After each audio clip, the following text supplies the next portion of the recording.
어르신, 혹시 요즘 놀이터에서 아이들 뛰어노는 소리 들어보신 적 있으신가요?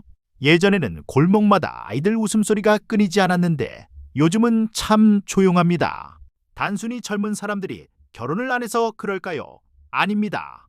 더 무서운 이유가 숨어 있습니다. 만약 내 사랑하는 손자, 손녀가 어른이 되었을 때 아이를 낳고 싶어도 낳을 수 없는 몸이 된다면 어떠시겠습니까?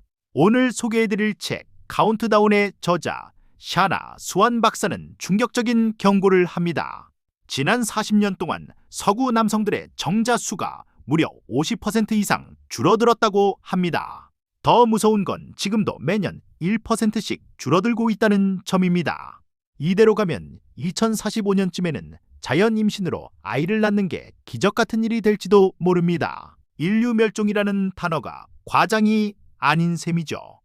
에이, 나는 이미 자식 다 키웠고 늙었는데 무슨 상관이야 하실 수도 있습니다. 하지만 이건 어르신들의 건강, 그리고 눈에 넣어도 안 아픈 손주들의 미래가 걸린 문제입니다. 혹시 요즘 부쩍 기력이 없고 이유 없이 살이 찌거나 예전 같지 않은 활력 때문에 고민이신가요? 그 원인이 바로 우리 집 곳곳에 숨어있는 환경 호르몬 때문일 수 있습니다. 도대체 무엇이 문제일까요? 범인은 바로 프탈레이트라는 화학 물질입니다. 이름이 참 어렵죠. 쉽게 말해서 딱딱한 플라스틱을 부드럽게 만들어주는 약품이라고 생각하시면 됩니다. 이 녀석이 우리 몸에 들어오면 마치 가짜 호르몬 행세를 합니다. 우리 몸의 진짜 주인인 남성 호르몬 테스토스테론을 쫓아내고 생식 기능을 망가뜨리는 겁니다. 여기 65세 김 여사님의 주방을 한번 볼까요? 김 여사님은 알뜰살뜰하게 남은 반찬을 플라스틱 통에 담아 보관하십니다. 그리고 식사 때마다 그 통째로 전자레인지에 넣어 데우시죠. 편하고 좋잖아요. 그런데 바로 이 순간 열을 받은 플라스틱에서 눈에 보이지 않는 화학물질들이 음식 속으로 스며들고 있습니다.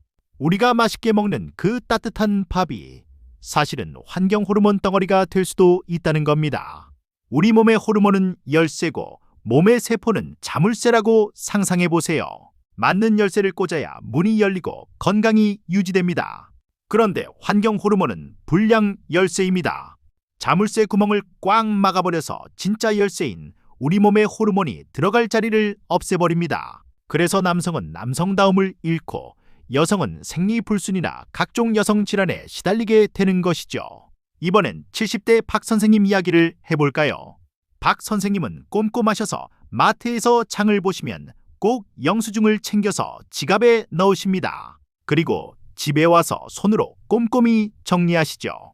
그런데 놀랍게도 이 영수증 종이 표면에 비스페놀 A라는 환경 호르몬이 묻어 있습니다. 손으로 만지면 피부로 바로 흡수됩니다. 특히 손 소독제를 바른 뒤에 영수증을 만지면 흡수율이 수십 배나 높아진다고 합니다.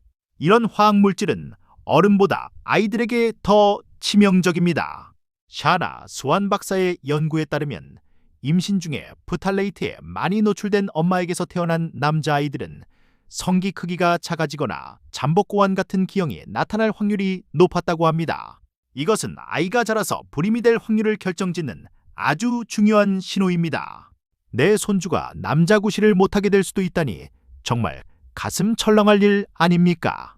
집안에 좋은 냄새 나라고 두는 방향제, 향초, 그리고 섬유 유연제, 향기가 진할수록 의심해 봐야 합니다. 향기를 오랫동안 붙잡아두기 위해 사용하는 것도 바로 프탈레이트입니다. 향기로운 냄새를 맡으며 기분 좋아할 때 우리 폐와 혈관으로는 독소가 들어오고 있었던 겁니다. 깨끗하다고 믿었던 것들이 우리를 공격하고 있습니다. 어르신들 중에 나는 밥도 많이 안 먹는데 왜 자꾸 살이 찌지? 하시는 분들 계시죠? 이것도 환경 호르몬 탓일 수 있습니다. 이 물질들은 우리 몸의 신진대사를 교란시켜서 몸이 지방을 태우지 않고 자꾸 저장하게 만듭니다. 비만 유발 물질이라고도 불리는데요. 결국 당뇨병이나 심혈관 질환으로 이어지는 지름길이 됩니다. 우리가 건강하려고 챙겨 먹는 채소와 과일도 문제입니다. 농약이 묻어 있으면 그 농약 성분이 호르몬을 교란합니다. 실제로 농약을 많이 친 과일을 먹은 남성은 정자수가 적고 정상적인 정자 비율도 낮았다고 합니다. 사과 껍질에 영양이 많다고 그냥 드시는 분들 계신데 제대로 씻지 않으면 독을 드시는 것과 같습니다. 여기까지 들으시니 마음이 무거우시죠? 그럼 숨도 쉬지 말고 살라는 거냐? 화가 나실 수도 있습니다. 하지만 너무 걱정하지 마세요. 다행히도 우리 몸은 회복력이 뛰어납니다. 환경 호르몬은 몸에 들어오면 며칠 내로 배출되기도 합니다.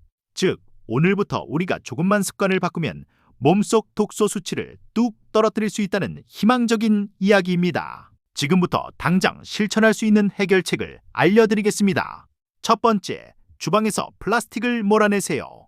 특히 전자레인지 사용 가능이라고 쓰여 있어도 플라스틱 용기는 절대 전자레인지에 넣지 마세요. 유리에 담아 데우거나 도자기 그릇을 쓰세요. 오래된 플라스틱 반찬통, 흠집난 물병은 아까워하지 말고 과감히 버리십시오. 그게 병원비 아끼는 길입니다. 두 번째, 가공식품을 멀리하세요. 공장에서 만든 햄, 소시지, 통조림 음식들은 제조 과정에서 기계나 포장재를 통해 프탈레이트에 오염될 확률이 높습니다. 가능한 한 시장에서 사온 원재료를 직접 요리해 드시는 게 가장 안전합니다. 귀찮아도 내 몸을 살리는 진짜 음식을 드셔야 합니다. 세 번째, 집안 공기를 바꾸세요.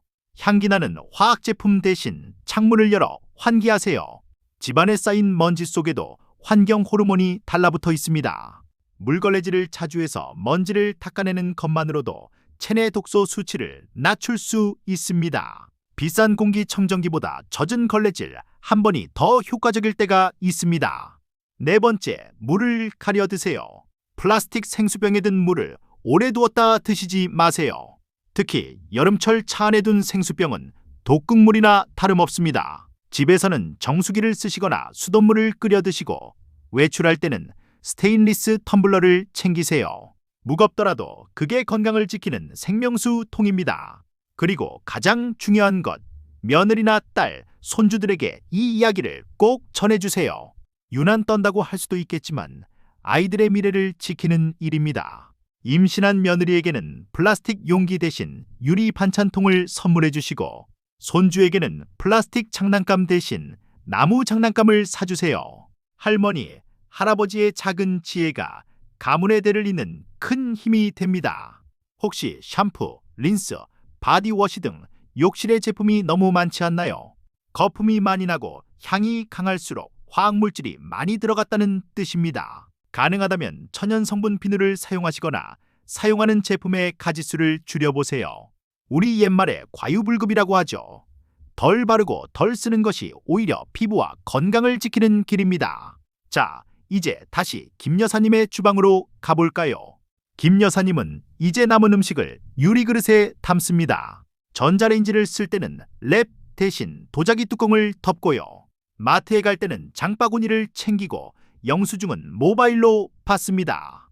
작은 변화지만 김 여사님의 몸은 훨씬 가벼워졌고 무엇보다 손주들에게 건강한 밥상을 차려준다는 자부심이 생겼습니다. 어떤 분들은 이렇게 말씀하십니다. 유리그릇 비싸고 무겁기만 해. 맞습니다. 하지만 병원비보다는 쌉니다. 그리고 무엇보다 돈으로 살 수 없는 건강한 후손을 남기는 투자입니다. 우리가 무심코 쓴 플라스틱이 우리 대에서 끝나지 않고 자식과 손주의 몸속에 축적된다는 사실을 기억해 주세요. 조금 불편하게 사는 것, 그것이 바로 건강하게 사는 비결입니다. 일회용품 덜 쓰고 조금 무거운 그릇 쓰고 직접 요리하는 수고로움. 이 불편함이 바로 나와 내 가족을 지키는 가장 강력한 방패입니다. 오늘부터 주방에 들어가시면 플라스틱 용기 하나부터 바꿔보시는 건 어떨까요? 오늘 내용 딱 3가지만 기억하세요. 첫째, 플라스틱 용기, 전자레인지 가열 금지. 둘째, 영수증은 모바일로 받거나 만지면 바로 손 씻기. 셋째, 가공식품 줄이고 직접 요리하기. 이 3가지만 지켜도 환경 호르몬의 공포에서 80%는 벗어날 수 있습니다. 물건 사실 때 바닥을 한번 보세요. 플라스틱 재활용 마크 안에 숫자 3번, 6번, 7번이 적혀 있다면 피하는 게 좋습니다. 반대로 숫자 2번, 4번, 5번은 상대적으로 안전하다고 합니다. 하지만 가장 좋은 건 역시 플라스틱 자체를 안 쓰는 거겠죠. 돋보기를 꺼내서 한번 확인해보는 습관. 그게 바로 건강 박사가 되는 길입니다. 샤나 스완 박사는 말합니다. 아직 늦지 않았다고요. 우리가 지금 변하면 2045년에 재앙을 막을 수 있습니다. 어르신들의 작은 실천 하나하나가 모여서 우리 손주들이 살아갈 깨끗한 세상을 만듭니다. 나를 위해 그리고 사랑하는 가족을 위해 오늘부터 에노 플라스틱을 선언해보세요. 재산을 물려주는 것보다 더 값진 유산은 바로 건강하게 아이를 낳고 기를 수 있는 몸을 물려주는 것입니다.